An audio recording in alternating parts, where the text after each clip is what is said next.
Hey, it's Heather, and today is a very good day for an adventure in gardening. Hey, come on along with me on today's adventure in gardening. I'm going to be doing a few chores and just checking in on plants and seeing how they're doing so far this spring, so come on along. If you remember, not too long ago I shared with you my definition of homesteading.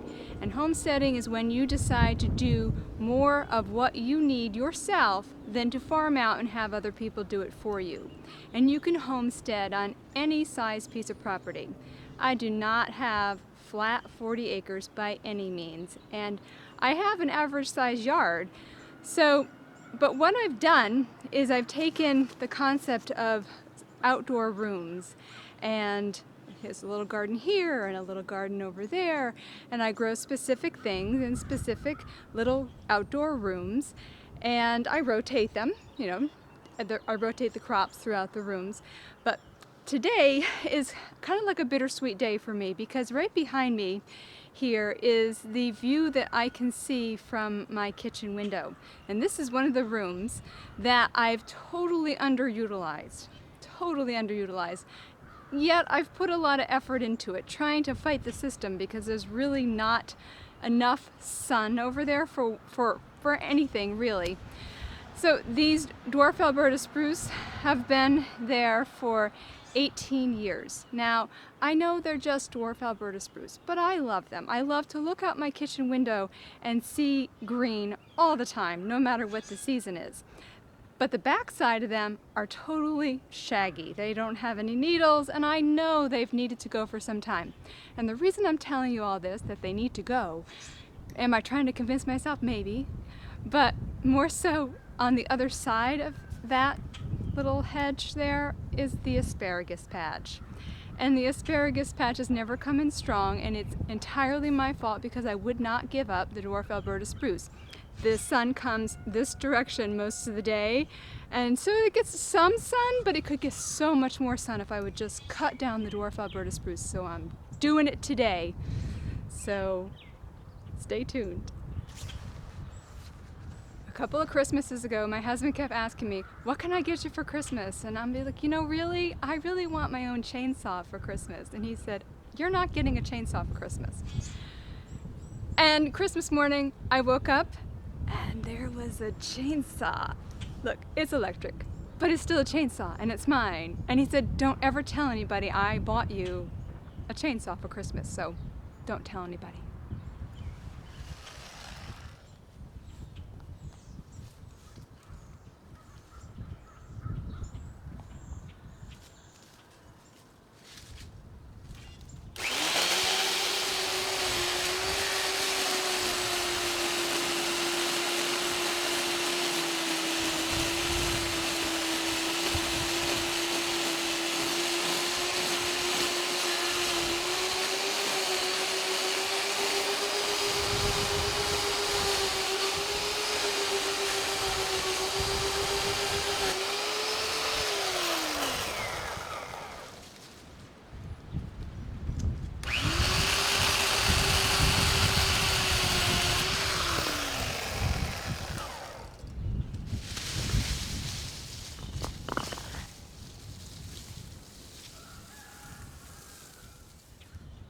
That was a lot tougher than I thought it was going to be.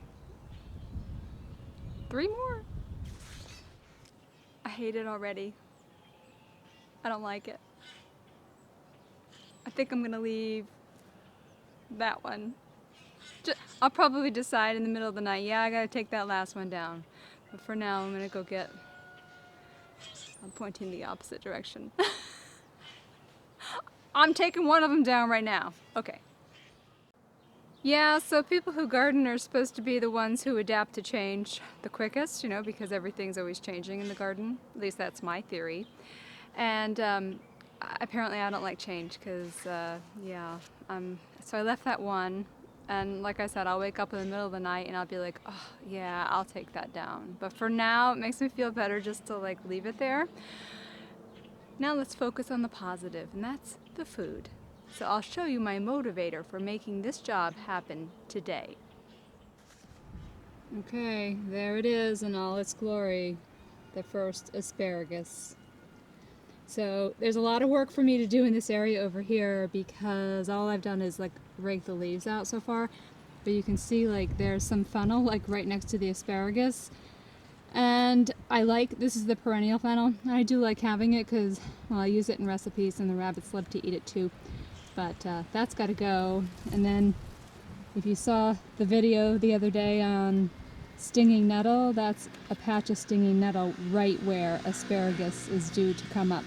So I've got to take that out and I'll probably just throw it in a pot and make a decoction for tomorrow. And now I'm going to go clean up my mess. Oh, one more thing before we leave this area. See this little plant right here? This is a medicinal plant that you'll find in a lot of different places. This is St. John's wort, and that's what it looks like when it's just coming through the ground. I have it growing specifically in another place for tinctures and teas. I really have enough, so I'll just be like pulling this one up, but I wanted to show you. It's a very, very powerful medicinal plant. Tonight's the first night we're going to be able to have salad from our cold frame. And I just wanted to, I showed you this cold frame in a few videos ago. I planted it in early March. And the day that I planted the cold frame is the same day that I planted or seeded this tray of lettuce. So they were done on the same day. Now this tray of lettuce has been in the greenhouse. And the cold frame, so these came up first, and these came up on their own perfect time. And that is one of the benefits of having a cold frame, is it just comes up on its own perfect time. And you can see the difference in maturity between these two. It's really amazing. These are going to go into the salad garden, and this is for early picking and salads. And then also this cold frame, all the plants in the cold frame are going to be used for seed. I'm going to be collecting the seeds. So I'm going to let them go to seed and then save the seeds for next year out of this cold frame. You have to plan early on what you're going to be saving for seeds and which plants you're going to be saving them from. You can't think about it come June because then it's too late. So let's look at some of these plants and I'll show you. This is one of my favorite salad greens. This is arugula. And arugula has kind of a spicy, peppery, it's all is arugula in here. Has kind of a spicy, peppery flavor to it. So this is what I'm going to be snipping all of these. That's good. Okay, and so this one here, all right, so the day, I was so tired the day that I sowed all the seeds. I had done this earlier in the day, and then I thought, oh, I think I know how to use power tools, so I replaced the wood that you see here. This used to be 3 separate boxes with 3 separate windows on the top. And I did the whole thing and then realized that I actually made them too big and my windows didn't fit, so my father-in-law came and saved the day with this board. So it'll be better. I'm sure my husband will fix it and it'll be better looking in time. But so when I sowed the seeds, it was getting late and I was tired, and I just grabbed a whole bunch of seeds from inside and I kind of sowed them like eyes closed and just threw them in here. So I think that this red lettuce, so they're kind of scattered all about is my point, but they came up and it's a good thing. I think this is Marvel of 4 Season lettuce here, and these little guys that are in here, actually I did not plant. This is a chard, Swiss chard, perpetual spinach, and this one actually went to seed last year, and I think these are just the babies. Way down at that end is escarole. Those are escarole seedlings. You can see there's not a ton of them, but that's okay because they're going to take up all that space anyway. And then we've got the arugula and the Marvel of 4 Seasons. And then look at here. I didn't plant this either. This is dill. So I'm going to let that stay there, and we'll use that early on, and then we'll let it go to seed for next year's plants. And then kale. And I believe this was like a kale mix that I scattered through this area right here. This is, I think, a Russian red, know the rest of the kale's name. And then over here is more of the perpetual spinach, but I know you can't see. This is cilantro. There's cilantro down here. And I'm the lover of cilantro, but so there's just a little bit there. So this is my cold frame, and I just can't say enough good things about having a cold frame and having plants overwinter in them. Like this guy overwintered. I didn't overwinter anything else because I knew that I was going to be ripping it out this spring at some point. This is on the south side of the house, and in the winter we get the heat, or a little bit of heat from the foundation of the house. So that's those are my salad greens. Next up for today, I'm going to be planting these turnips. If you watched the seed saving video, I should have already planted them in the ground, but I got busy, and today's the day I'm going to be doing it. So this little area here, I'm going to be planting turnips and watermelon radish. Now these are the watermelon radish in the front here, and I've just never been successful with doing watermelon radish in the springtime.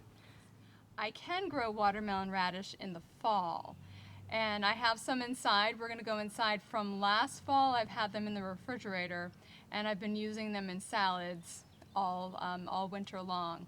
But I'm going to go ahead and try planting these watermelon radish anyway, and at the very least I'm going to be growing them for the purpose. So if it's too late to grow watermelon radish right now, they're going to bolt and go to seed instead of producing the little radish on them. And if that happens, then I'm growing seed for radish for the fall, and that's okay.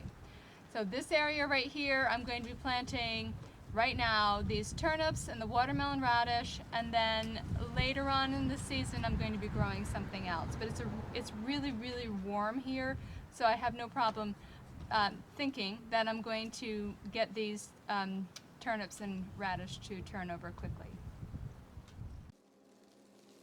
I planted watermelon radish in the garden on August 13th last fall, so the second week of August.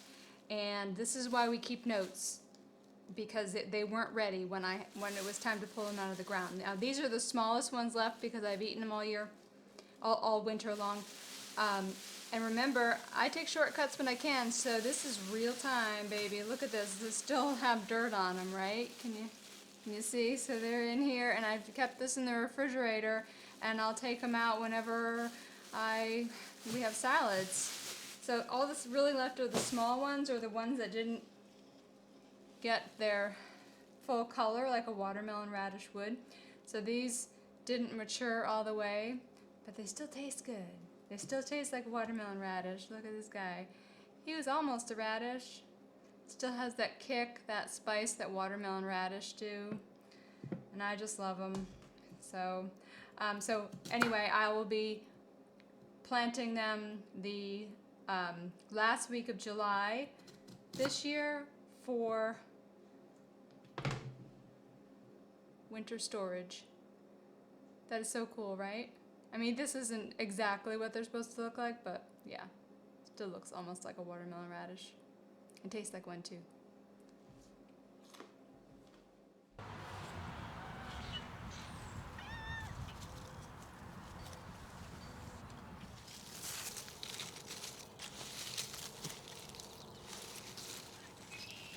Oh. Clams.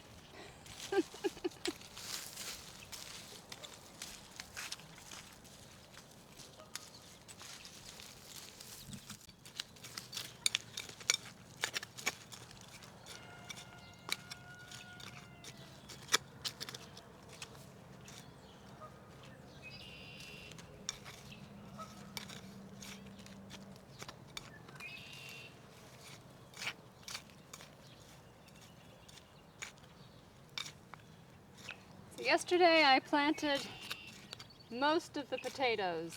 Behind me I planted, and I think, well, I don't know the exact variety. It was something that I had in storage from last year. But today I'm going to be planting red Pontiacs right here. And again, I talked about how my my way of gardening is I have all these little rooms. Everything's not necessarily in one place. And that can actually be, I think it's a benefit, especially when you're rotating things. But this year, this is the first year potatoes are going to go in this little corner here. And behind the potatoes are some black raspberries growing that I love. I love black raspberries. So I had already prepared this whole area. Oops, up here's another rock.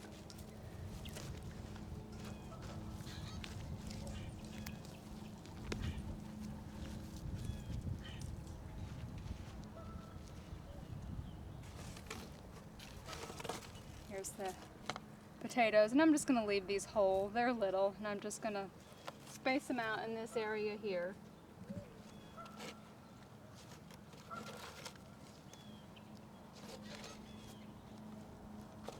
And there's compost. That's what all this stuff is that's in the potatoes, where the potatoes are going. All of these little bits, this is all just compost.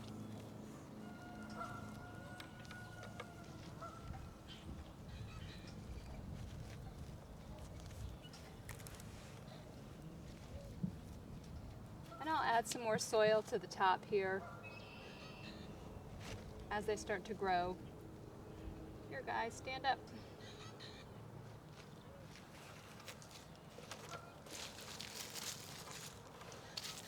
And that's it. So all the potatoes are planted now. So the next chore on my list today is to move hostas. And they should have been moved last year, because right to my right used to be a huge catalpa tree. It was like over 100 years old. And this was all shade. And when the catalpa tree was cut down, there was no more shade. In fact, there was blistering heat. And there are hostas planted all in this area. And the hostas are, at first in the springtime, they're like, oh, the sunshine. And then as the season progresses, they're like, I'm melting, and they fry. So I've got to move these hostas, and hostas are one of my most favorite perennials. If you're going to move hostas, you're either going to do it in the fall, when you don't care what they look like after you go ahead and dig them out, or you do them right now when they look like this. So they are just coming up. They look like they're little, they're pointed tips to them. So they've been growing here for a really, really long time, so I'm not even sure that I'm going to be able to get them out, but I'm going to try my best. These were actually my grandmother's hostas.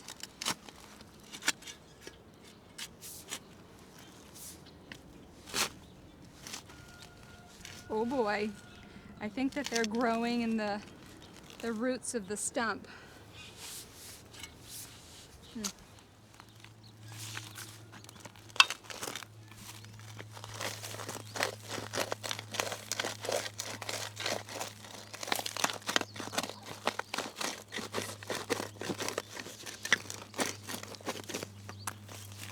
It really doesn't matter if I get the whole crown intact, because hey, now's a great time to divide them, right? Looks like it's dividing itself. All right, so this is it. So this is the perfect time to go ahead and transplant these hostas, because we're going to have lots of spring rain, and it's going to make them not even know that they've been transplanted. So the hostas are in their new home now, and I know this little hosta island doesn't look like much, but I put it in last year, and I'm super excited about it, and I just adore hosta. When I'm not gardening or cooking or preserving food, my real true love is buying hosta. I love to shop for hosta and drive far. My husband will drive far to buy a hosta. So this hosta right here, and I'll show you them again in a few weeks when they are open, but this is Goodness Gracious, and this is from O'Brien Nurseries in Connecticut, and it is stunning. It is a stunning hosta.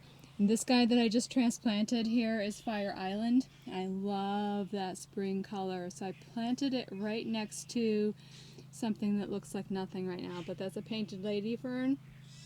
And I really think that the contrast will be really nice. And in front here, so Fire Island is a little hosta, and this is Amy Elizabeth, and I always look forward to seeing that one. Very, very pretty. And another one of my favorite hostas, I'll have to look up its name. Well, it's okay. They're all my favorites, but this hosta right here, it has a lot of red in it, and this came from the hosta farm in Mendon, Massachusetts. They have a few open houses every year, and another one that came from them is Gentle Giant. I'm totally counting on this to be the year that we look like something here. But yeah, so the hostas have been transplanted to this little bed, and it'll look like something someday. So the watermelon radish are just in this area over here. And the rest of it, except for the very back, I'll show you in a minute, the rest of it is turnips. So Heather, why'd you plant so many turnips? You must love turnips. Well, you know, I'm thinking somebody's going to be hungry. And turnips are delicious. And if you don't think turnips are delicious, then you're doing it wrong, and we need to talk. But roasted turnips in the oven with some rosemary and olive oil, super yum. Plus the greens are also delicious. Put my stepping stones in. You can see that one. Isn't that adorable? All you parents out there, you gotta treasure these things. Don't take them for granted. There comes a day when your littles with a little handprint grow up and want to be like you and leave, and then you got this stepping stone with a handprint. So let me show you this radish. I mean, I'll show you a picture of what it's supposed to look like. This is a new one from Baker's Creek for me. It's a purple radish. The foliage just looks so huge, right? Yeah. Anyway, I just watered them all. Tomorrow's another day.